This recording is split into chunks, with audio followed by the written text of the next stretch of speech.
Naramdaman ni Isabella ang mainit na hininga ni Adrian sa kanyang batok. Isabella, bulong nito at sa isang salita lang, naramdaman niya ang pangako ng isang buong buhay.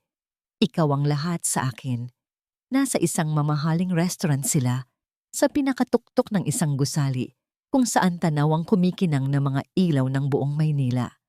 Ang tugtog ng violin sa paligid ay tila musika na para lamang sa kanilang dalawa. Ang lahat ay perpekto, masyadong perpekto. Hinawakan ni Adrian ang kanyang kamay at may inilabas mula sa bulsa nito. Isang maliit na kahon. Bumilis ang tibok ng puso ni Isabella. Binuksan ito ni Adrian at tumambad sa kanya ang isang simple ngunit napakagandang kwintas. Isang manipis na kadenang ginto na may iisang perlas sa gitna. Kumikinang ito sa ilalim ng malabong ilaw. Ito ang kwintas ng lola ko, sabi ni Adrian.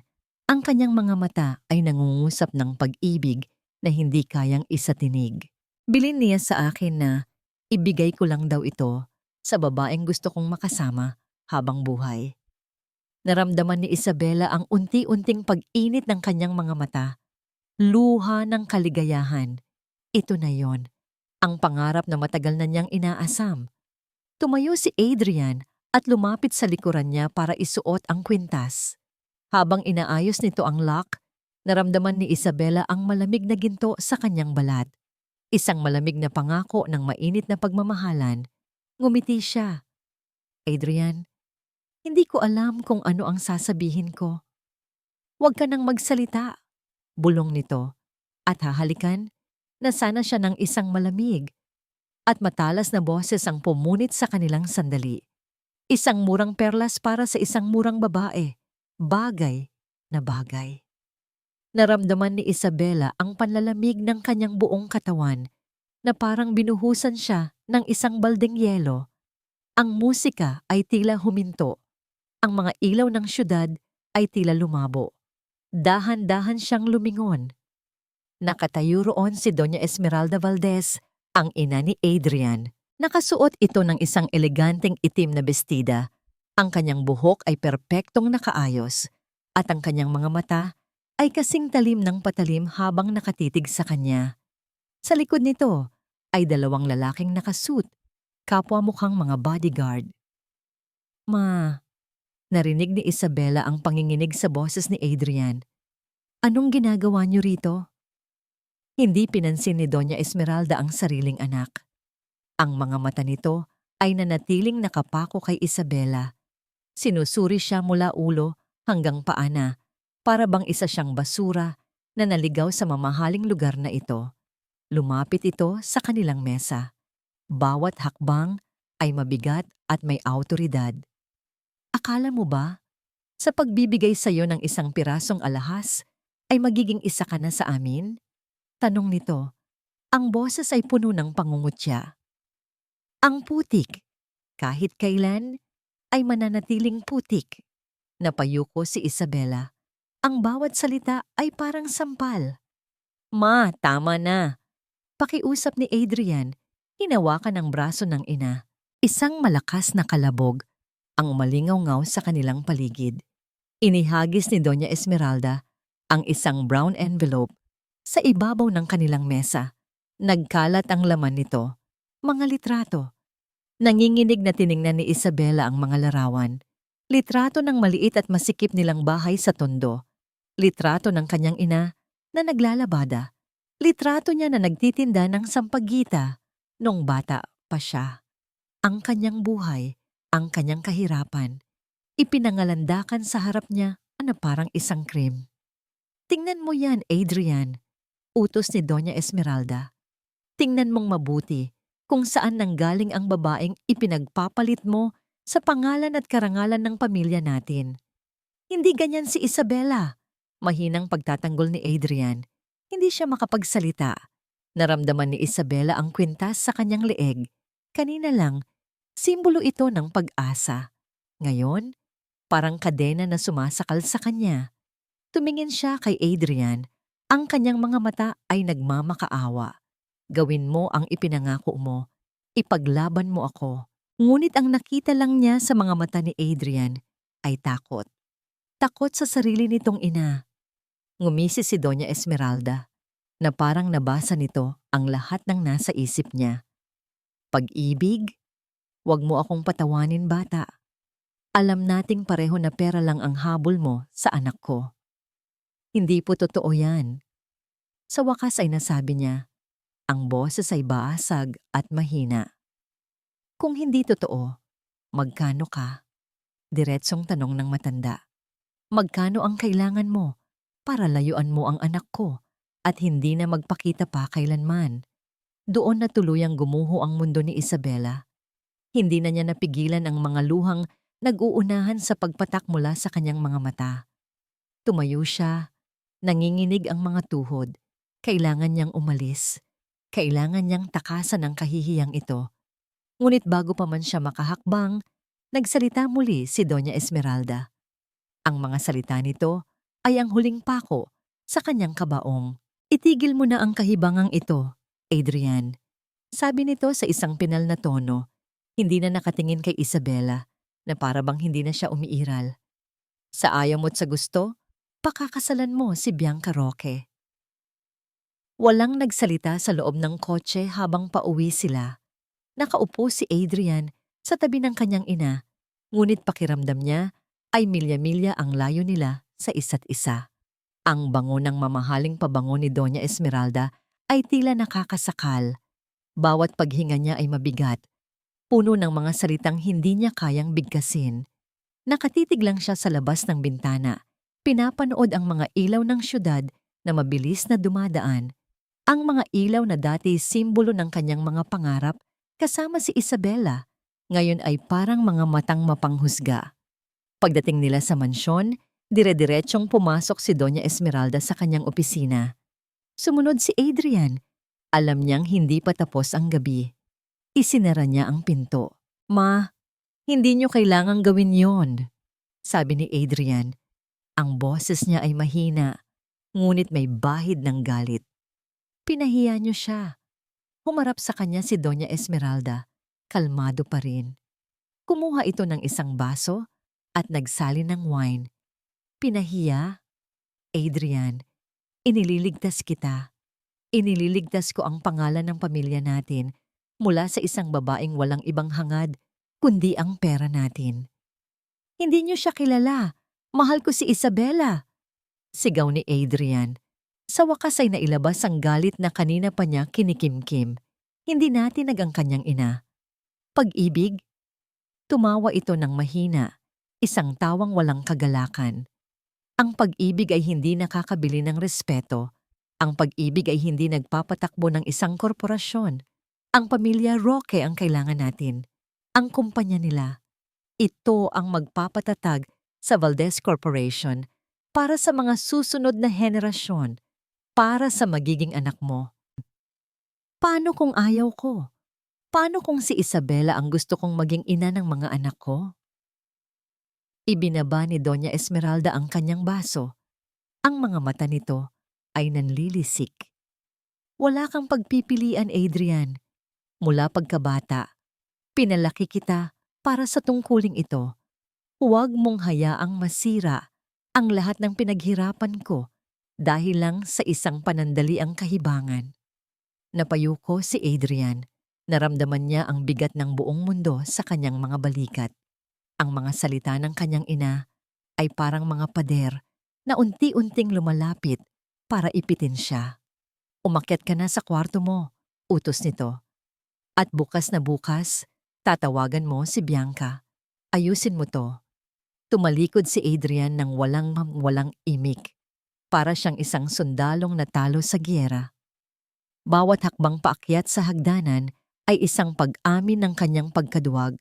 Pagpasok niya sa kanyang malawak na silid, ang unang ginawa niya ay tingnan ang kanyang cellphone. May litrato sila ni Isabela roon, nakangiti pareho habang kumakain ng fishball sa may kalsada. Ang pinakamasayang araw ng buhay niya. Naalala niya ang mga pangako niya. Hindi kita iiwan. Ipaglalaban kita. Ikaw lang ang gusto kong makasama habang buhay. Mga salitang walang kwenta. Sinubukan niyang tawagan si Isabela. Isang beses, dalawa, tatlo. Hindi niya sinasagot. Diretsong mailbox. Napaupo siya sa gilid ng kama, napasabunot sa sariling buhok. Gusto niyang magalit. Gusto niyang magwala. Ngunit ang tanging nararamdaman niya ay kahihiyan. Isang malalim na kahihiyan sa sarili. Ano ang gagawin niya? Kung susuwayin niya ang kanyang ina, mawawala sa kanya ang lahat. Ang kumpanya, ang karangyaan, ang buhay na kinalakihan niya. Kaya ba niyang mabuhay nang wala ang lahat ng iyon? Sa gitna ng kanyang pag-iisip, biglang tumunog ang kanyang cellphone. Hindi pamilyar ang numero, ngunit sinagot niya. Umaasang si Isabela iyon. Hello? Adrian? It's me, Bianca. Ang masiglang boses sa kabilang linya ay parang tinik na tumusok sa kanyang tainga. Tumawag si Tita Esmeralda. She told me the good news. Oh my God, I'm so excited. Kailan natin sisimulan ang pagplano ng engagement party? Napapikit si Adrian. Ito na. Wala nang atrasan. Sinubukan niyang magsalita, ngunit walang boses na lumalabas. Adrian, are you still there? Yeah, pilit niyang sabi. Ang boses ay paos. I'm here. Sige, pag-usapan natin bukas. Pagkababa niya ng telepono, ibinato niya ito sa kabilang dulo ng kwarto.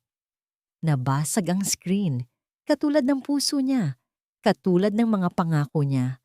Samantala, sa isang maliit na kwarto sa tondo, nakaupo si Isabela sa sahig. Umiiyak, ngunit hindi lang dahil sa sakit ng kanyang puso. Nakatitig siya sa isang maliit na bagay na hawak niya. Isang pregnancy test, 2 linya, positibo. Magkakaroon sila ng anak ni Adrian. Isang katotohanang dapat sana'y maging pinakamasayang balita sa buhay niya. Ngunit ngayon ay naging isang sumpa na tila wawasak sa kanya ng tuluyan. Sa mansyon ng mga Valdez, nakatanggap ng tawag si Doña Esmeralda mula sa isang private investigator. Ma'am, na-trace po namin ang babae. Papunta siya sa isang maliit na lying-in clinic sa Santa Cruz kaninang umaga. Isang malamig at mapanuyang ngiti ang gumuhit sa mga labi ni Doña Esmeralda habang nakatingin sa kadiliman sa labas ng kanyang bintana. Akala niya matatakasan niya ako, bulong niya sa sarili. Nagkakamali siya. Hindi na tinawagan ni Isabela si Adrian. Para saan pa? Narinig na niya ang lahat sa katahimikan nito, sa hindi nito pagsagot, sa hindi nito pagbabalik. 1 linggo na ang lumipas. 1 linggo ng pag-iyak sa gabi at pagsusuka sa umaga. 1 linggo ng pagtitig sa 2 linyang yon na nagbago sa lahat. Hawak-hawak niya ang kanyang tiyan. May buhay rito. Isang maliit na piraso ng pag-ibig nila ni Adrian. Isang pag-ibig na ipinagkait sa kanya. Kakayanin natin to, baby, bulong niya sa sarili. Kahit tayong 2 lang. Sa gitna ng kanyang pag-iisip, isang ingay mula sa labas ang kumuha ng kanyang atensyon. Isang tunog na hindi karaniwan sa kanilang eskinita. Tunog ng isang mamahaling sasakyan. Sumilip siya sa maliit na siwang ng kanilang bintana. Nanlamig ang kanyang buong katawan. Isang itim at makintab na kotse ang nakaparada sa harap ng kanilang barong-barong. Mula roon, bumaba si Doña Esmeralda. Suot ang isang puting-puting bestida na tila nang iinsulto sa putikang paligid. Kasama nito ang 2 bodyguard. Nagsimula ng maglabasan ang mga kapitbahay. Narinig niya ang mga bulungan, ang mga matang mapanghusga. Naramdaman niya ang pag-init ng kanyang pisngi, ang pagnanais na magpalamon na lang sa lupa. Bumukas ang pinto nila nang walang katok-katok. Magandang araw, sarkastikong bati ni Doña Esmeralda.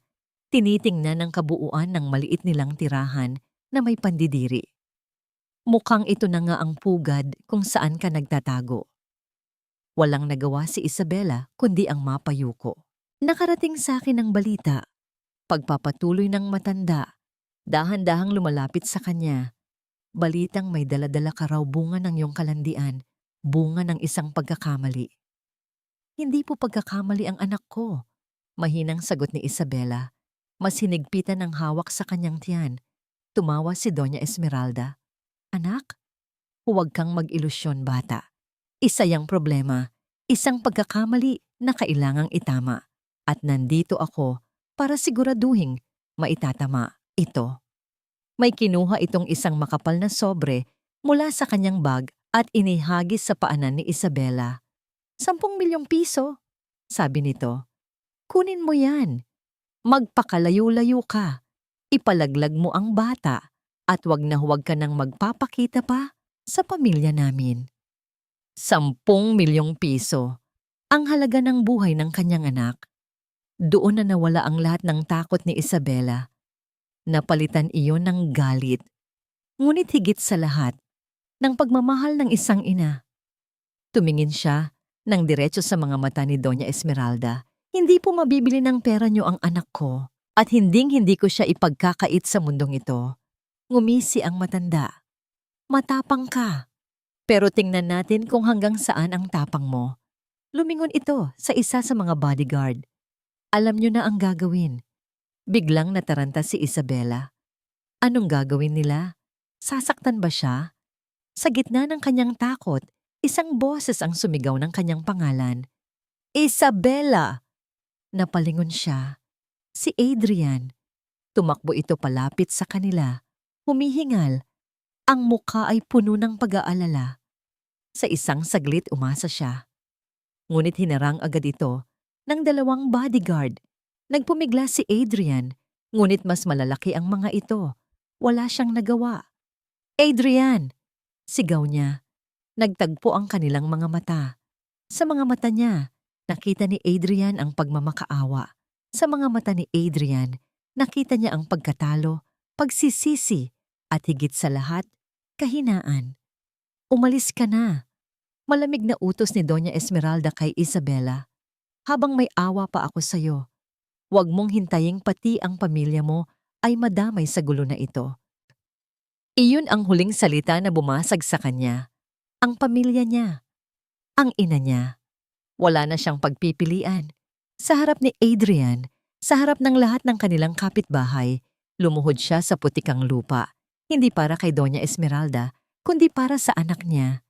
Sige po, sabi niya, ang bawat salita ay lasang-lason. Aalis na po ako. Huwag niyo lang pong sasaktan ang anak ko. Tumalikod siya. Hindi na niya muling tiningnan si Adrian. Bawat hakbang palayo ay parang may tinik na tumutusok sa kanyang talampakan. Nagsimulang pumatak ang ulan. Malamig, malakas, nakikisabay sa agos ng kanyang mga luha. Wala siyang direksyon. Naglakad lang siya ng naglakad. Yakap-yakap ang sarili, basang-basa, giniginaw. Ang tanging naririnig niya ay ang malakas na tibok ng kanyang puso at ang walang humpay na buhos ng ulan. Biglang nanlabo ang kanyang paningin. Naramdaman niya ang panghihina ng kanyang mga tuhod. Ang huli niyang nakita, bago siya lamunin ng dilim, ay ang mga ilaw ng paparating na sasakyan. Pagmulat niya ng mata, ang una niyang naramdaman ay ang lambot ng kanyang hinihigaan. Ang init ng kumot na bumabalot sa kanya. Nasa isang kwarto siya, malinis, tahimik. Amoy gamot at bulaklak. Sinubukan niyang bumangon, ngunit may naramdaman siyang kirot sa kanyang ulo. Dahan-dahan lang, iha. Isang mahinahon at may edad ng boses ang narinig niya. Sa gilid ng kama, nakaupo ang isang matandang babae. May hawak na isang basong tubig. Ang kanyang mga mata ay mabait, puno ng pag-aalala. Pamilyar ang mukha nito. Siya ang lola ni Adrian, si Lola Pilar. Nasaan po ako? Tanong ni Isabela. Ang boses ay paos. Ngumiti ang matanda. Isang ngangiting nagbibigay ng kapanatagan. Huwag kang mag-alala, iha. Ligtas ka na. Dahan-dahang sinubukan ni Isabela na umupo. Tinulungan siya ng banayad na kamay ni Lola Pilar. Ang pagkalito ay malinaw na nakaguhit sa kanyang mukha. Lola Pilar? Ang tanging nasabi niya. Ang boses niya ay nanginginig pa. Paano niyo po ako nahanap? Ang baby ko po. Agad niyang hinawakan ang kanyang tiyan. Ang takot ay muling gumapang sa kanyang puso. Isang mainit na ngiti ang ibinigay sa kanya ng matanda. Huwag kang mag-alala sa dinadala mo. Natingnan ka na ng doktor habang wala kang malay. Malusog kayong pareho. Kailangan mo lang magpahinga. Nakahinga ng maluwag si Isabela. Yun lang ang mahalaga. Matagal na kitang pinagmamasdan, iha. Mahinahong pag-amin ni Lola Pilar. Matagal ko nang alam ang tungkol sa inyo ng apo kong si Adrian. At matagal ko na ring alam kung ano ang kayang gawin ni Esmeralda. May bahid ng pait sa boses ng matanda nang banggitin nito ang pangalan ng sariling manugang. Nakita ko ang lahat kanina. Sinundan ko ang sasakyan niya. Alam kong may gagawin siyang masama. Nagsimulang mamuo muli ang mga luha sa mata ni Isabela habang naaalala ang kahihihiyan at sakit na dinanas niya. Ang walang magawang mukha ni Adrian, ang malalamig na mata ni Doña Esmeralda. Wala na po akong babalikan. Humikbi siya. Pinalayas niya na po ako. Paano na po ang anak ko? Hinawakan ni Lola Pilar ang kanyang kamay. Ang palad nito ay kulubot, ngunit mainit at puno ng kapanatagan. Makinig ka sa akin, Isabela, sabi nito. Ang boses ay seryoso na ngayon. Ang mundong ito, ang mansyon na yon, ay hindi ligtas para sa inyo ng magiging anak mo hanggat nandyan si Esmeralda. Kailangan mong mawala. Kailangan mong magtago para sa kaligtasan ninyong dalawa. Mawala? Ako ang bahala sa lahat, tiniyak sa kanya ng matanda. Dadalhin kita sa isang lugar na malayo rito, isang lugar kung saan maaari kang magsimulang muli, kung saan mo maaaring palakihin ang iyong anak ng payapa. Napatingin si Isabela sa kawalan. Iiwan niya ang lahat, ang pangarap niyang maging doktor, ang mga alaala niya. Na para bang nabasa ni Lola Pilar ang kanyang isip, nagpatuloy ito.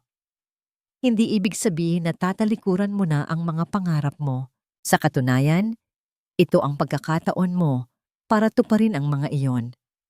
Tumingin si Isabela sa matanda. Naguguluhan. Tutulungan kitang makapag-aral. Magiging doktor ka, Isabela, sabi ni Lola Pilar. May determinasyon sa kanyang mga mata. At balang araw, babalik ka. Babalik ka hindi bilang isang biktima na umiiyak. Babalik ka bilang isang babaeng matatag, iginagalang, at hindi na kayang tapak-tapakan ni numan. Sa mga salitang yon, isang bagay ang nabuhay sa loob ni Isabela. Isang bagay na akala niya ay namatay na kasama ng pag-ibig niya kay Adrian. Pag-asa. Humagulgol siya. Ngunit hindi na ito iyak ng pagkatalo. Ito ay iyak ng pasasalamat, ng kaluwagan, at ng isang bagong simulain. Kinapa niya ang kanyang leeg. Naramdaman niya ang malamig na perlas. Nandoon pa rin ang kwintas na bigay ni Adrian, ang simbolo ng isang naging napakatamis, ngunit nauwi sa pait na pag-ibig. Hinawakan niya ito ng mahigpit. Hindi na ito simbolo ng isang nasirang pangako. Simula sa araw na ito, isa na itong paalala. Paalala ng sakit na huhubog sa kanyang katatagan. Scalpel. Ang boses ni Dr. Isabela de la Cruz ay kalmado at matatag sa loob ng malamig na operating room. Bawat galaw ng kanyang kamay ay tiyak at puno ng kumpiyansa. Sa ilalim ng matinding ilaw, ang kanyang atensyon ay nakatuon lamang sa operasyon, isang maselang pag-aalis ng tumor sa utak ng isang bata. Vitals are stable, doktora, sabi ng anesthesiologist. Tumangulang siya. Ang mga mata ay hindi inaalis sa kanyang ginagawa. 7 taon. 7 taon siyang nagsunog ng kilay sa pag-aaral at pagsasanay sa Amerika. 7 taon niyang hinubog ang sarili mula sa isang babaeng basag ang puso patungo sa isang manggagamot na nagbubuo ng mga buhay na wasak. Pagkatapos ng ilang oras na puno ng tensyon, sa wakas ay matagumpay niyang natanggal ang tumor. Sa pagtatahi niya sa huling sugat, isang kolektibong buntong hininga ng ginhawa ang narinig sa buong silid. "Good job, team!" sabi niya habang tinatanggal ang kanyang madugong guwantes. Paglabas niya ng OR, pagod ngunit kontento. Kinuha niya agad ang kanyang cellphone. May isang mensahe roon. Isang maikling video mula sa pinakamahalagang tao sa buhay niya. Pinindot niya ang play. Lumabas sa screen ang isang gwapong batang lalaki na may malalapad na ngiti at maniningning na mga mata. "Hi, Mama! Good morning! Galingan mo sa work today, okay? I love you," sabi ni Angelo, ang kanyang 7 taong gulang na anak. "Uwi ka na po, I miss you." Naramdaman ni Isabela ang pamilyar na kirot ng pangungulila, kasabay ng init ng pagmamahal na siyang nagbibigay sa kanya ng lakas. Si Angelo, ang kanyang liwanag, ang kanyang dahilan para sa lahat. "I love you too, anak. So much," bulong niya sa screen. Pagpasok niya sa kanyang opisina sa ospital, binuksan niya ang telebisyon. Isang business news channel ang nakasalang. At doon, nakita niya ang isang pamilyar na pangalan. Valdez Corporation, nalulugi, mga alinggas-anggas ng korupsyon, lumalakas. Nakatitig lang siya sa screen, walang galit, walang saya. Tila isang blangkong pader ang emosyon sa kanyang mukha. Ngunit sa loob-loob niya, may isang bagay na kumilos, hindi paghihiganti, kundi isang paalala. Isang paalala kung bakit siya bumalik sa Pilipinas. Kinabukasan, dinalaw niya ang puntod ng kanyang ina. Simple lang ang lapida nito. Sa isang sementeryong pampubliko, nilinis niya ito at nag-alay ng mga puting bulaklak. "Nay," mahina niyang sabi, habang hinahaplos ang malamig na marmol. "Nandito na po ako. Tupad na po ang pangarap ko, ang pangarap natin. Doktor na po ako." Huminga siya ng malalim. "Itinayo ko po ang Liwanag Foundation para sa inyo, para wala ng ina ang kailangang mamatay dahil lang sa walang perang pampagamot. Ito na po ang simula, Nay." Hindi na ako ang babaeng tumatakbo habang umiiyak sa ulan. Iba na ako ngayon. Nang hapong iyon, humarap si Dr. Isabela de la Cruz sa media. Inilunsad niya ang unang malaking proyekto ng Liwanag Foundation, ang pagpapatayo ng isang libreng ospital para sa mga mahihirap sa Tondo. Kumikislap ang mga flash ng kamera. Sunod-sunod ang mga tanong ng mga reporter. Mahinahon niya itong sinasagot lahat, puno ng profesionalismo at sinseridad. Nasa tabi niya ang isang matandang babae na naka-wheelchair, nakangiti habang pinapanood siya. Si Lola Pilar, ang kanyang taga-suporta, ang kanyang pangalawang ina. Kahit mahina na ito, sinigurado nitong makadalo. Ang layunin po ng Liwanag Foundation ay magbigay ng dekalidad na serbisyong medikal sa mga nangangailangan, anuman ang estado nila sa buhay, paliwanag ni Isabela. Isang reporter mula sa isang malaking network ang nagtaas ng kamay. Kilala ito sa pagiging agresibo. Doktora de la Cruz, simula nito. Isang kahangahangang proyekto. Ngunit napansin ng aming research team na ang lupang napili nyo para sa ospital ay ang mismong lupang matagal ng planong bilhin ng Valdez Corporation para tayuan ng isang mamahaling condominium. Huminto ang lahat. Ang lahat ng kamera ay nakatutok sa kanya. May mga espekulasyon na hindi ito nagkataon lang. Pagpapatuloy ng reporter, ang boses ay may pahiwatig. "May personal po ba kayong ugnayan o alitan sa pamilya Valdez?" Nanatiling kalmado ang mukha ni Isabela. Ngunit sa loob niya, alam niyang nagsimula na ang laban. Tumingin siya ng diretso sa kamera. "Dr. de la Cruz, may tinatago po ba kayo? May komento po ba kayo rito? Sir Adrian, are you okay with the proposed Q3 projections?" Ang boses ng finance head ay parang isang malayong ugong sa pandinig ni Adrian. Nakaupo siya sa dulo ng isang mahabang conference table, napapaligiran ng mga taong abala sa pag-unawa sa mga numero at graph na nasa malaking screen sa harap. Ngunit ang isip niya ay nasa ibang lugar. Napatingin siya sa ballpen na hawak niya. Gumuguhit siya ng mga walang kwentang bagay sa kanyang notepad. Isang bulaklak, isang bahay, isang mukha ng babaeng nakangiti. 7 taon na. 7 taon na siyang CEO ng Valdez Corporation. 7 taon na siyang kasal kay Bianca.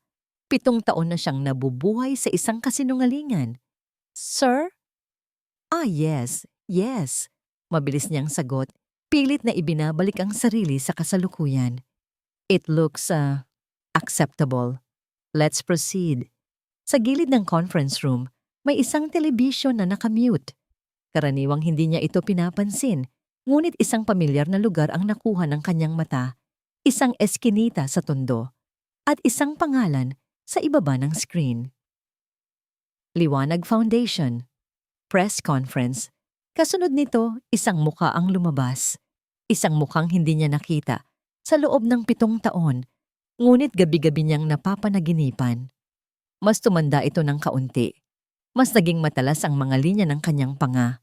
Ang kanyang buhok ay maikling-maikli na ngayon, bagay na bagay, sa suot niyang puting coat. Ngunit ang mga matang iyon ay hindi niya maaaring makalimutan. Nabitawan ni Adrian ang kanyang ballpen. Gumulong ito sa makintab na mesa at nahulog sa sahig. Lumikha ng isang maliit na ingay na siya lang ang nakarinig. Dr. Isabela de la Cruz. Basa niya sa pangalang nakasulat sa ilalim ng screen. Ang lahat ng ingay sa paligid ay nawala. Ang boses ng presenter, ang humuhuning aircon, ang pag-ubo ng isang board member. Lahat ay naglaho. Tanging ang imahe lang ni Isabela sa TV ang nakikita niya. Tumayo siya. "Excuse me?" Sabi niya sa mga nagulat na miyembro ng board. "I need to take a call." Hindi na niya hinintay ang kanilang sagot. Nagmamadali siyang lumabas ng conference room. Ang puso niya ay kumakarera. Ang hapunan ng gabing iyon ay katulad ng sa nakalipas na 7 taon. Tahimik, malamig. Nasa magkabilang dulo sila ng mahabang hapagkainan ni Bianca. Ang tanging maririnig ay ang kalansing ng kanilang mga kubyertos. Si Bianca, abala sa kanyang cellphone. Si Adrian, abala sa sarili niyang mga iniisip. "Nakita mo ba ang balita?" Biglang tanong ni Bianca. Hindi man lang inaalis ang tingin sa screen. Hindi sumagot si Adrian. May bagong foundation. Liwanag. Ang founder, isang doktor na galing pa raw sa States. She's building a hospital sa Tondo, sa mismong lupa na gusto ni Mama. Naramdaman ni Adrian ang paghigpit ng kanyang dibdib. "Anong pangalan niya ulit?" "Dr. de la Cruz," sabi ni Bianca. "How ironic. She has the same surname as your old thing." Hindi pa rin siya umimik. Ibinao na lang niya ang kanyang tinidor sa mamahaling steak na nasa kanyang plato. Wala itong lasa. Pagkatapos ng hapunan, dumiretso siya sa kanyang study. Gusto niyang mapag-isa. Ngunit pagbukas niya ng pinto, nandoon na ang kanyang ina, si Doña Esmeralda, naghihintay. "Nakita mo na siguro?" sabi nito. Walang paligoy-ligoy. Ang boses nito ay kasing lamig ng gabi. Isa itong deklarasyon ng giyera, Adrian. Ang pagpili niya sa lupang yon. Hindi yun aksidente. Nandito siya para guluhin tayo. Baka naman nagkataon lang. Huwag kang maging tanga. Sigaw ni Doña Esmeralda. Alam nating pareho kung sino siya. At ikaw ang may kasalanan nito. Hinayaan mong makawala ang ahas na yon noon. Nap-clenched si Adrian ng kanyang kamao. Gawin mo ang trabaho mo. Utos ng kanyang ina. Ikaw ang CEO. Ayusin mo to. Paalisin mo siya. I-handle mo siya. Umalis si Doña Esmeralda. Iniwan si Adrian sa dilim na may mga salitang umuulit-ulit sa kanyang isip. I-handle mo siya. Hindi niya kaya.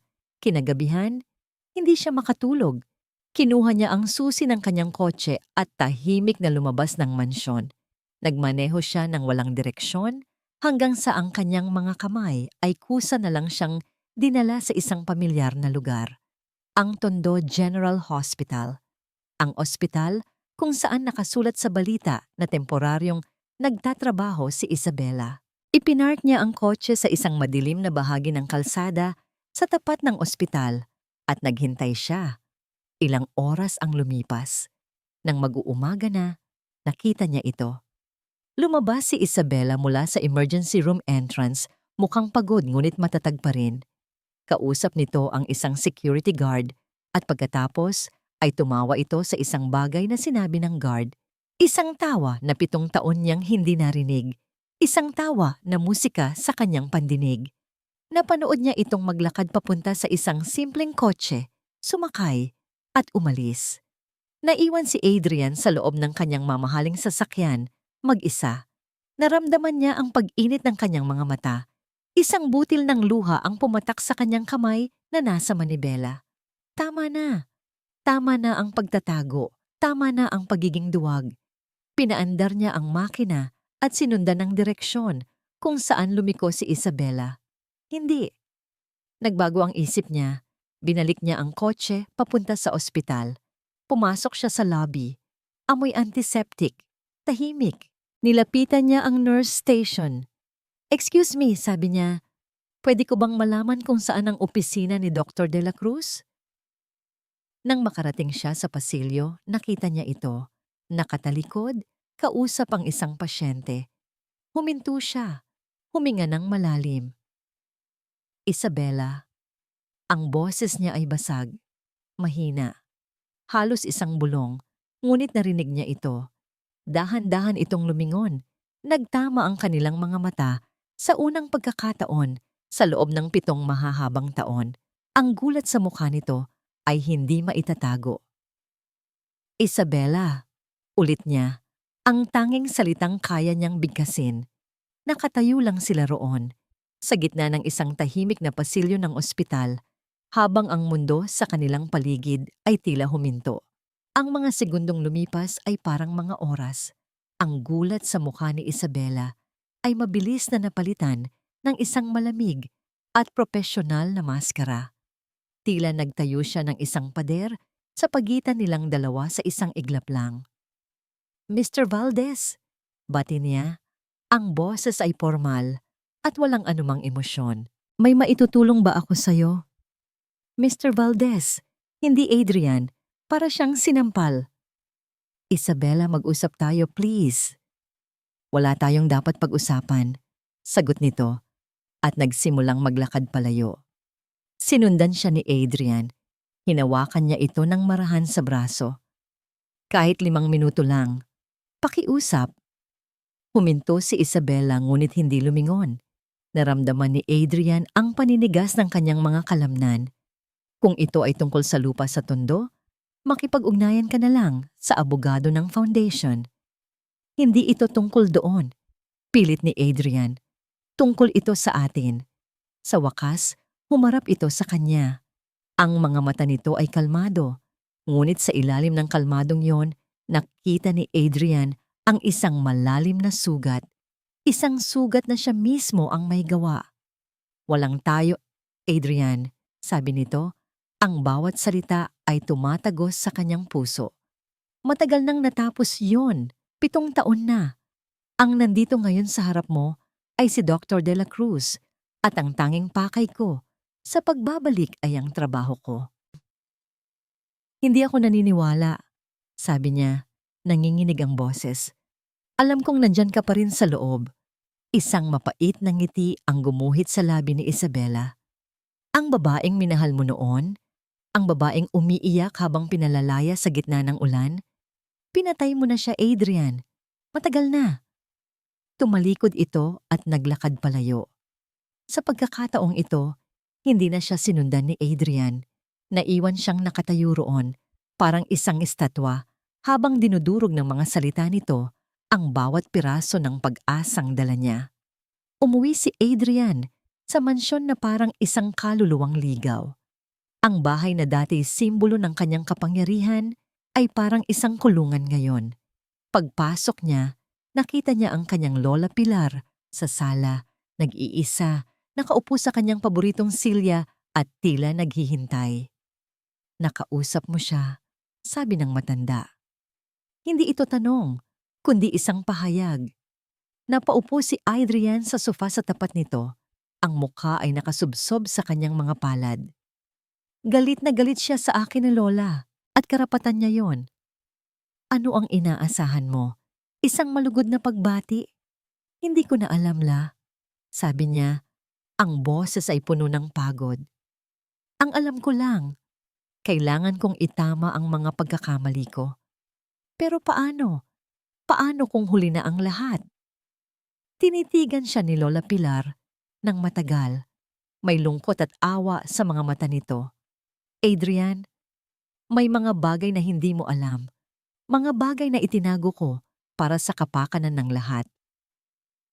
Umupo ng tuwid si Adrian. Anong ibig niyong sabihin? Huminga ng malalim ang matanda. Ang pagkawala ni Isabela 7 taon na ang nakalipas. Hindi iyon aksidente. Napakunot ang noo ni Adrian. Pinilit siya ni Mama na umalis. Oo, sagot ng matanda. Ngunit ang pag-alis niya, ako ang nagplano. Natigilan si Adrian. Ang lahat ng dugo sa kanyang muka ay tila nawala. Ano po? Doon, sa katahimikan ng malawak na sala, ikinuwento ni Lola Pilar ang lahat. Ang pagsubaybay niya kay Esmeralda. Ang pag-alam niya sa pagbubuntis ni Isabela. Ang gabing hinimatay si Isabela sa gitna ng ulan. At kung paano niya ito dinala sa isang ligtas na lugar. Ikinuwento niya ang pagtataguyod niya sa pag-aaral ni Isabela sa Amerika gamit ang isang lihim na trust fund. Pero bakit, Lola? Bakit niyo itinago sa akin? Tanong ni Adrian. Ang kanyang isip ay gulong-gulo. Dahil duwag ka pa noon, apo? Diretsyong sabi ng matanda. Walang bahid ng paghuhusga. Mahina ka pa. Kung sinabi ko sa'yo, ano ang gagawin mo? Haharapin mo ba ang ina mo? O mas lalo mo lang sanang ilalagay sa panganib ang buhay ni Isabela at ng bata? Ang salitang bata ay tumama kay Adrian na parang kidlat. Bibata? Nanginginig niyang tanong. Hindi niya itinuloy. Tinitigan siya ni Lola Pilar. Ang mga mata ay puno ng lungkot para sa kanya. Kailanman ay hindi yun naging option para kay Isabela. Napatayo si Adrian. Ang kanyang mga binti ay nanginginig. Ang hangin sa kanyang baga ay tila naubos. May anak ako? Tumango si Lola Pilar. Isang malusog at napakatalinong batang lalaki. Ang pangalan niya ay Angelo. Napahahawak si Adrian sa pader para suportahan ang sarili. Ang buong kwarto ay umiikot. Isang anak. May anak siya. Isang 7 taong gulang na batang lalaki. At sa loob ng 7 taon, nabuhay siyang walang alam. Ginawa ko ito dahil alam kong balang araw, babalik siya para ituwid ang lahat ng pagkakamali ng ina mo. Pagpapatuloy ni Lola Pilar. Babalik siyang matatag na, handa ng lumaban. At sa araw na yon, kailangan niya ng isang kakampi. Isang kakampi na handa ng tumayo para sa tama. Ang tanong, Adrian, handa ka na ba? Sa mga sandaling yon, ang lahat ng ingay sa isip ni Adrian ay nawala. Napalitan ito ng isang malinaw na damdamin. Galit. Isang dalisay at nag-aapoy na galit. Galit sa sarili dahil sa kanyang kaduwagan. Galit sa kanyang ina dahil sa kasamaan nito. Kasabay ng pagpasok ni Doña Esmeralda sa sala, masayang kausap ang isang business partner sa telepono. Tiningnan siya ni Adrian. Ngunit hindi na ito ang tingin ng isang anak na may takot. Ito ay ang tingin ng isang lalaking nakakita sa isang halimaw at handa nang gawin ang lahat para itumba ito. Naramdaman ni Doña Esmeralda ang pagbabago sa hangin sa loob ng mansyon. Hindi niya ito matukoy ng eksakto, ngunit nandoon ito sa paraan ng pag-iwas sa kanya ng mga kasambahay. Sa katahimikan sa hapagkainan na mas mabigat pa kaysa dati at higit sa lahat, sa mga mata ng sarili niyang anak. Wala na ang dating takot at pagsunod. Napalitan iyon ng isang malamig na pagmamasid na nagpapadala ng kaba sa kanyang sistema. Para siyang isang hayop na pinapanood ng isang mangangaso. Anong problema mo, Adrian? Tanong niya isang umaga habang nag-aalmusal sila. Hindi ito sumagot. Nagpatuloy lang ito sa pagbabasa ng dyaryo kung saan nakabalandra ang larawan ni Isabela de la Cruz. Kinakausap kita, mariin niyang sabi. Dahan-dahang ibinaba ni Adrian ang dyaryo. Tumingin ito sa kanya. May problema ba, ma? Nag-aalmusal lang ako. Ang simpleng sagot na yon, na sinabi sa isang kalmadong tono, ang mas lalong nagpanginig sa kanya. Mas gugustuhin pa niyang sinigawan siya nito. Ang pagbabagong yon ay nadala hanggang sa boardroom. Sa isang mahalagang pagpupulong kasama ang mga investors, iminungkahi ni Doña Esmeralda ang isang agresibong plano para kontrahin ang proyekto ng Liwanag Foundation. Isang planong may kasamang paninira at pagbili ng mga lokal na opisyal. That's a sound strategy, sabi ng isang board member. No, it's not. Isang boses ang tumutol. Lahat ay napatingin kay Adrian. Nakatayo ito sa kabilang dulo ng mesa. Ang mga kamay ay nasa bulsa. It's a dirty, short-sighted, and frankly pathetic strategy. Pagpapatuloy ni Adrian, ang bawat salita ay matalas. Valdez Corporation will not resort to such tactics. We will find a better, cleaner way to move forward. Napatangga si Doña Esmeralda. Ito ang unang pagkakataon sa buong buhay niya na kungkay siyang kinwestiyon ng kanyang anak sa harap ng ibang tao. Naramdaman niya ang pamumula ng kanyang mukha. Isang kahihiyan. Pagkatapos ng pulong, sinugod niya si Adrian sa opisina nito. Anong karapatan mong ipahiya ako ng ganoon? Sigaw niya. Hindi na tinag si Adrian. May karapatan ako bilang CEO ng kumpanyang ito at bilang isang taong pagod na sa mga kasinungalingan mo. Ako ang nagtayo ng kumpanyang ito. Ako ang nagbigay sa iyo ng lahat ng mayroon ka. Hindi, ma, sagot ni Adrian umiling. Ang ibinigay mo lang sa akin ay isang pangalan na nabahiran na ng kasamaan mo. Tumalikod ito at iniwan siyang mag-isa sa opisina, nanginginig sa galit at takot. Pakiramdam niya ay nawawalan na siya ng kontrol. Si Isabela sa isang panig, si Adrian sa kabila. Para siyang naipit sa gitna. Sa kanyang desperasyon, gumawa siya ng isang padalos-dalos na desisyon. Tinawagan niya ang isang dati niyang tauhan, isang lalaking marunong gumawa ng trabahong madumi. Monching, sabi niya sa telepono, habang nakakandado sa loob ng kanyang opisina. Kailangan kong takutin mo ang isang tao. Walang masasaktan. Isang warning lang. Sirain niyo ang construction site ng isang foundation sa Tondo. Gawin mong mukhang aksidente. Gaya po ng dati, ma'am. Tanong ng lalaki. Oo, gaya ng dati. Sagot niya, hindi na nag-iisip. Hindi niya alam.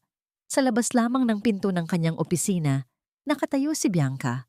Papasok sana ito para magtanong tungkol sa isang budget, ngunit narinig niya ang huling bahagi ng usapan. Gaya po ng dati, ma'am. Isang alaala ang biglang bumalik sa isip ni Bianca. Noong bata pa siya, ang pagkamatay ng kanyang ama. Sabi nila, aksidente daw sa construction site ng kanilang itinatayong gusali. Isang gusaling kasosyo nila ang noon ay nagsisimula pa lang na si Esmeralda Valdez. Kinutuban si Bianca. Nang gabing iyon, habang mahimbing na natutulog si Doña Esmeralda, dahan-dahang pumasok si Bianca sa study ng biyenan. Naghahanap siya. Hindi niya alam kung ano ang hinahanap niya, ngunit nagtiwala siya sa kanyang kutob. Sa ilalim ng isang nakakandadong drawer, natagpuan niya ang isang lumang ledger. Nanginginig ang mga kamay na binuksan niya ito.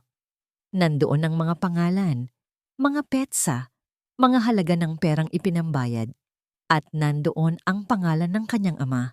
Sa tabi nito, ang petsa ng pagkamatay nito. At sa tabi ng petsa, ang salitang accident na may kasamang malaking bayad sa pangalan ni Monching. Nabitawan ni Bianca ang ledger. Ang tunog ng pagbagsak nito sa sahig ay umalingaw-ngaw sa katahimikan ng gabi. Ang kanyang biyenan, ang babaeng tinuring niyang pangalawang ina, ang babaeng nag-ayos ng kanyang kasal, isang mamamatay tao. Dahan-dahan niyang pinulot ang ledger, ang kanyang mga mata ay nag-aapoy sa galit at pighati. Kinabukasan, hinarap niya si Doña Esmeralda sa mismong opisina nito. Inilapag niya ang ledger sa mesa. Ano ito? Tanong ni Esmeralda, nagkukunwaring walang alam. Alam niyo kung ano yan, sabi ni Bianca. Ang boses ay malamig at puno ng pait. Ito ang patunay ng lahat ng kasalanan niyo. Ibinuklat ni Bianca ang pahina. Sabihin niyo sa akin ang totoo, Doña Esmeralda. Tumingin siya ng diretso sa mga mata ng matanda. Pinatay niyo ba ang papa ko? Ang conference room ng Valdez Corporation ay puno ng tensyon. Bawat upuan sa paligid ng mahabang mesa ay okupado ng mga miyembro ng board at mahahalagang stockholders. Ang hangin ay mabigat. Halos mahirap hingahan. Ito ang araw na pagbobotohan ang kapalaran ng pamunuan ng kumpanya. Nasa isang dulo ng mesa si Doña Esmeralda, nakasuot ng isang pulang-pulang bestida na tila sumisigaw ng kapangyarihan. Sa kabila ng mga alingas-ngas, ang kanyang postura ay nananatiling matatag at puno ng pagmamataas. Sa kabilang dulo, nakaupo si Isabela. Kalmado, nakasuot ng simpleng puting blazer. Hindi siya tumitingin kanino man, ngunit ramdam niya ang titig ng lahat, lalo na ang titig ni Doña Esmeralda at ni Adrian na nakaupo sa gilid sa pagitan ng dalawang nagbabanggaang puwersa. Bago tayo magsimula sa pagboto, panimula ni Doña Esmeralda, ang boses ay umaalingaw-ngaw sa silid. Nais kong ipaalala sa lahat ang mga dekada ng serbisyo at tagumpay na dinala ko sa kumpanyang ito. Ang mga tsismis na naririnig ninyo ay walang iba kundi paninira mula sa mga taong inggit sa ating tagumpay. Nagkaroon ng bulungan sa paligid. Ang ilan ay tila kumbinsido pa rin sa kapangyarihan ng matanda. At bago pa man tayo magpatuloy, isang boses ang pumutol sa kanya. Lahat ay napalingon. Tumayo si Adrian. Ang kanyang mukha ay seryoso. Walang bakas ng dating takot. May mga bagay na kailangang malaman ng lahat, sabi niya. Ang kanyang tingin ay diretso sa kanyang ina. Mga bagay tungkol sa kung paano talaga itinayo ang tagumpay na ipinagmamalaki niya. Adrian, umupo ka. Sigaw ni Doña Esmeralda.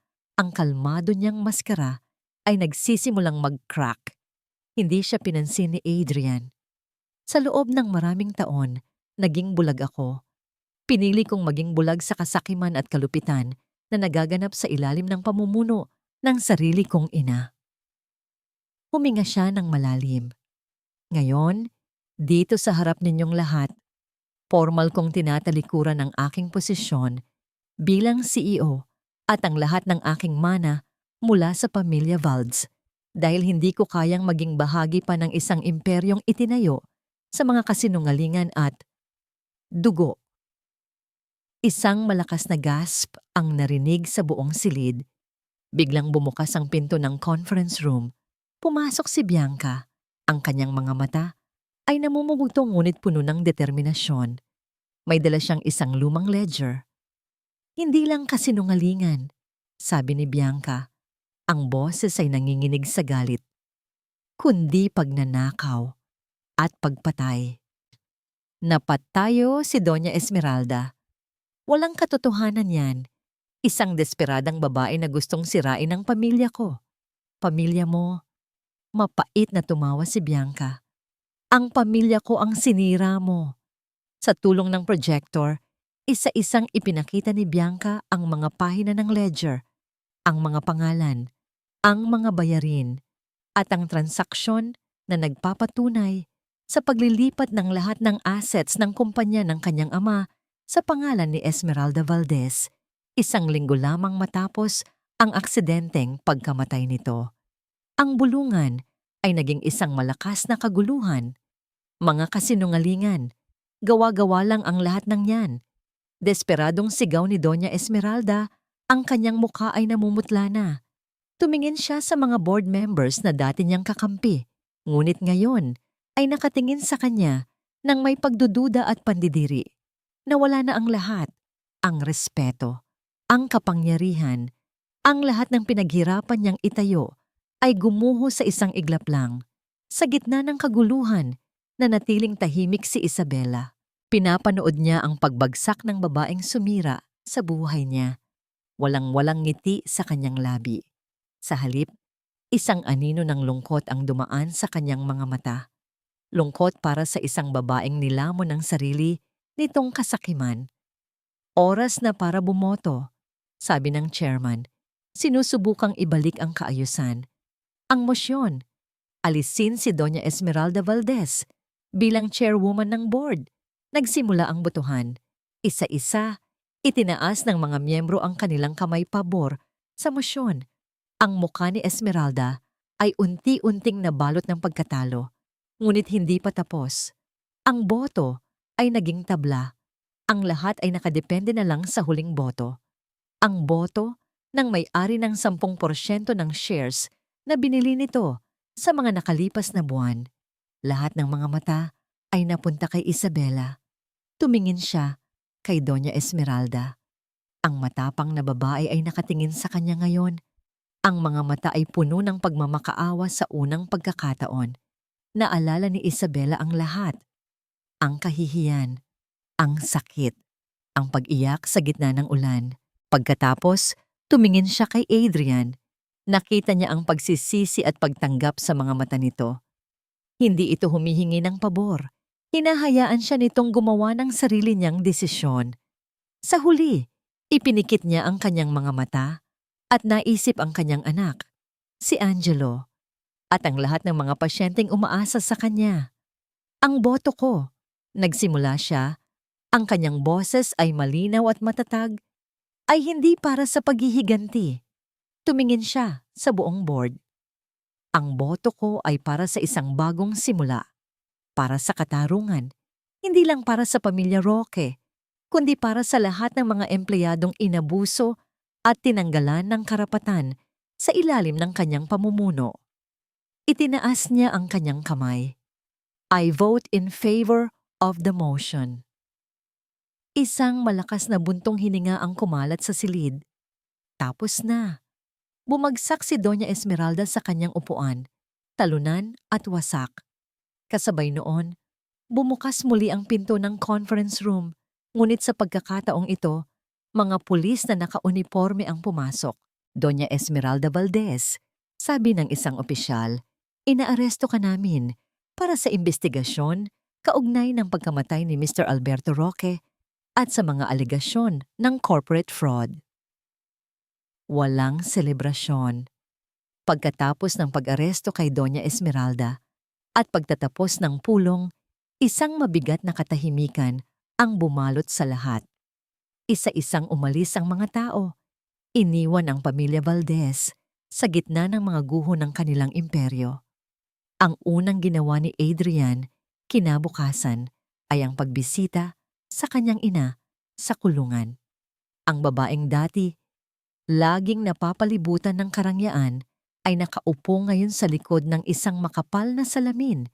Suot ang isang kulay kahel na uniporme ng bilanggo. Wala na ang mamahaling alahas. Wala na ang perpektong ayos na buhok. Ang natira na lang ay isang babaeng mukhang mas matanda at talunan. Ikaw, sabi ni Esmeralda. Ang boses ay puno ng galit at hinanakit. Sinira mo ako. Sinira mo ang sarili mong pamilya. Para saan? Para sa babaeng yon? Tinitigan lang siya ni Adrian. Wala nang galit sa puso niya. Ang nararamdaman na lang niya ay isang malalim na awa. Hindi ko sinira ang pamilya, Ma. Mahinahon niyang sagot.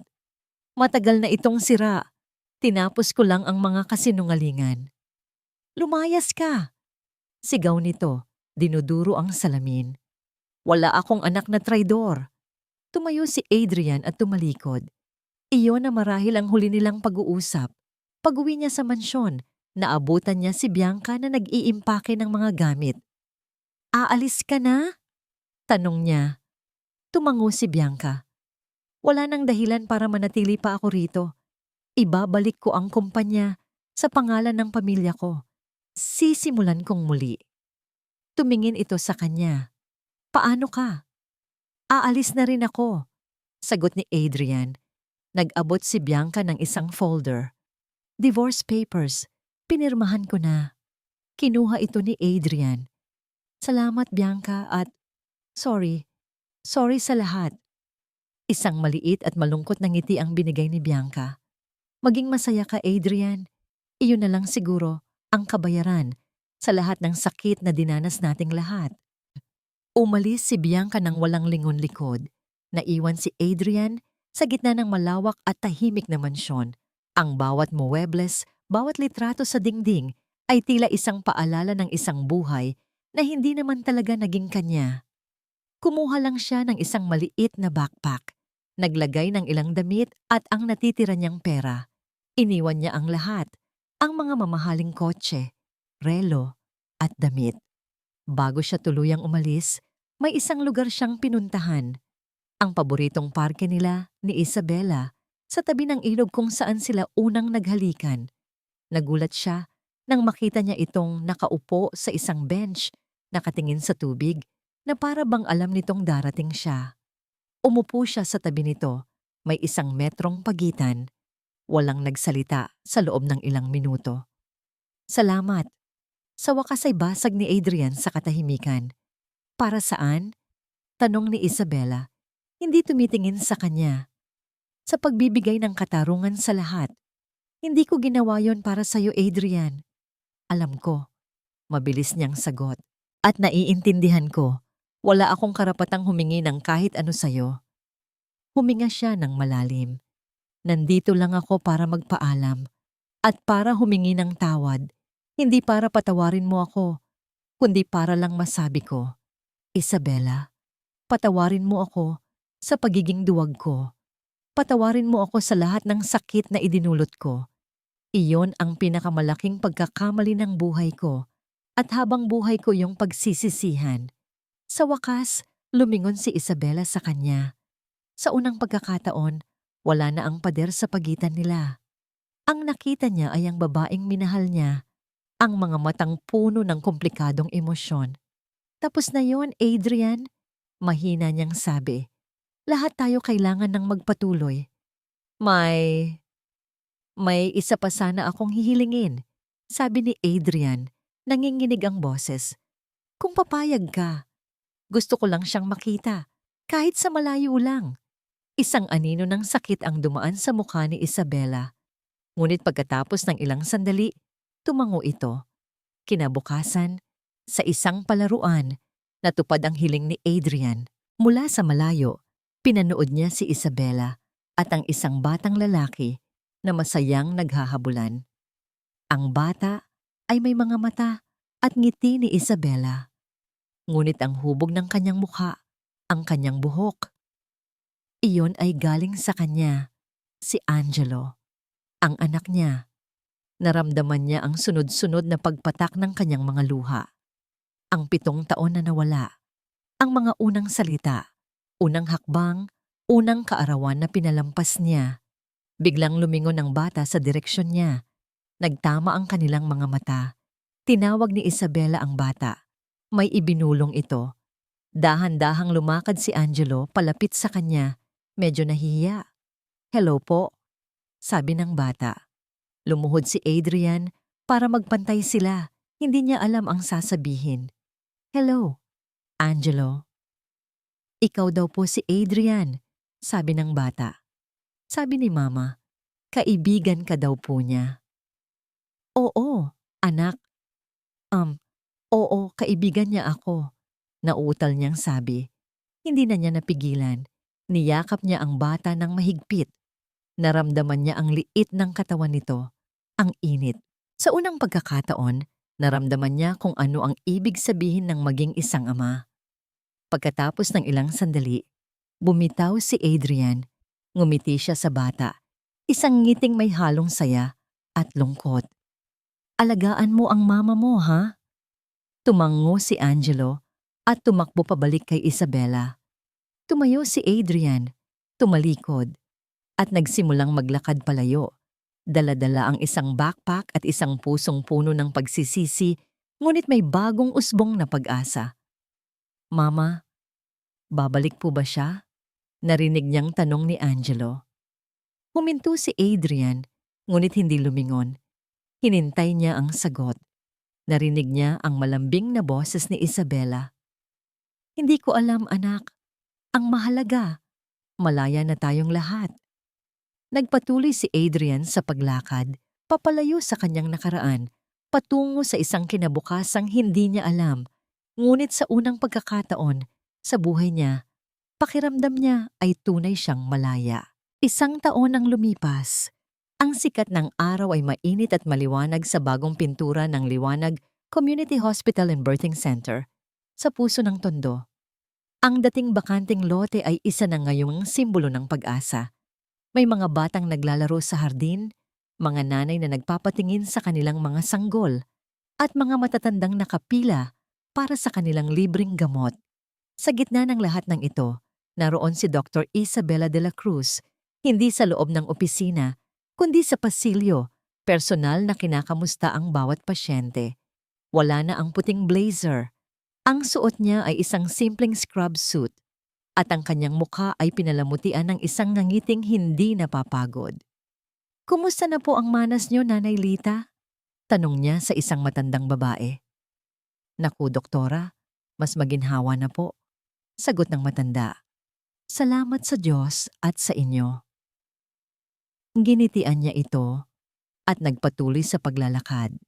Dito, sa gitna ng mga taong tinutulungan niya, nahanap niya ang kapayapaang matagal na niyang hinahanap. Hindi sa paghihiganti, hindi sa pagbawi ng yaman, kundi sa pagbibigay. Pumasok siya sa pedia ward. Doon, may isang batang lalaki na abala sa pagbabasa ng libro para sa mga batang pasyente. "Angelo," tawag niya.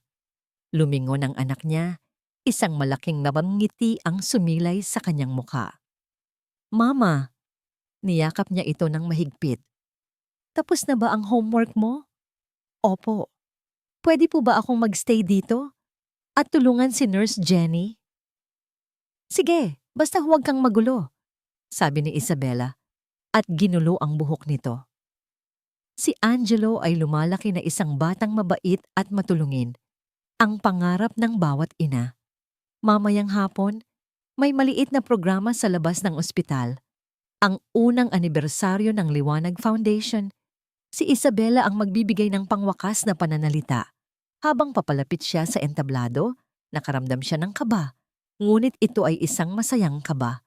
Tumingin siya sa mga taong naghihintay, mga pasyente, mga staff, mga donor, ang komunidad na kanyang pinagsisilbihan. 1 taon na po ang nakalipas. Panimula niya, ang boses ay nanginginig ng bahagya sa emosyon. 1 taon mula nang buksan natin ang mga pinto ng liwanag. Ang pangalang ito ay hindi lang pangalan ng isang ospital. Ito po ay isang pangako. Isang pangako na sa gitna ng kadiliman, laging may pag-asang sisilay. Nagpatuloy siya sa pagsasalita, ibinabahagi ang mga kwento ng tagumpay at pasasalamat. "Marami ang nagtatanong sa akin kung bakit ko ito ginagawa," sabi niya. "Ang sagot ko po ay simple. Dahil minsan sa buhay ko, naligaw din ako sa dilim at may isang taong nagbigay sa akin ng liwanag. Ang kanyang mga mata ay napunta sa isang pamilyar na matandang babae na naka-wheelchair sa unahang hilera. Si Lola Pilar, na masaya at buong pagmamalaking nakatingin sa kanya. Ang pagpapatawad, pagpapatuloy niya, ay hindi paglimot sa sakit. Ito ay ang pagpili na huwag hayaang ang sakit na yon ang magdikta sa iyong kinabukasan. Ang tunay na paghilom ay nagsisimula kapag ginamit natin ang ating mga sugat, hindi para manakit ng iba, kundi para umunawa at magpagaling." Sa dulo ng kanyang talumpati, habang pumapalakpak ang mga tao, ang kanyang mga mata ay napadako sa likuran ng mga manunood. Sa ilalim ng isang puno, may 2 taong nakatayo. Isang lalaking nakasuot ng simpleng polo shirt at pantalon, hindi na ang mamahaling suit na dati nitong isinusuot. Mukha itong mas payat, ngunit may kapayapaan sa kanyang mukha na ngayon lang niya nakita. Sa tabi nito, si Angelo, na tumakbo pala para salubungin ito. Si Adrian, hindi ito lumapit, hindi ito sumenyas. Nakatayo lang ito roon, kasama ang kanilang anak, at tahimik siyang pinapanood. Sa mga mata nito, wala ng pagsisisi o pagmamakaawa. Ang nakita na lang niya ay respeto, paghanga, at isang pag-ibig na nagbago na ng anyo. Isang pag-ibig na hindi na naghahangad, kundi kontento ng sumuporta mula sa malayo. Nagtagpo ang kanilang mga tingin sa gitna ng karamihan. Walang salitang binitawan, walang halik, walang yakap. Ngumiti lang si Isabela. Isang ngawangiti na totoo, isang namangiti na mapayapa, isang naman ngiti na nagsasabing, okay na ako, okay na tayo. Isang nanangiting puno ng pag-asa para sa isang bagong simula. Bumaba siya sa entablado at sinalubong ang palakpakan ng mga tao. Ang kanyang puso ay buo at magaan. Sa wakas, pagkatapos ng lahat, nahanap na niya ang kanyang tunay na tahanan.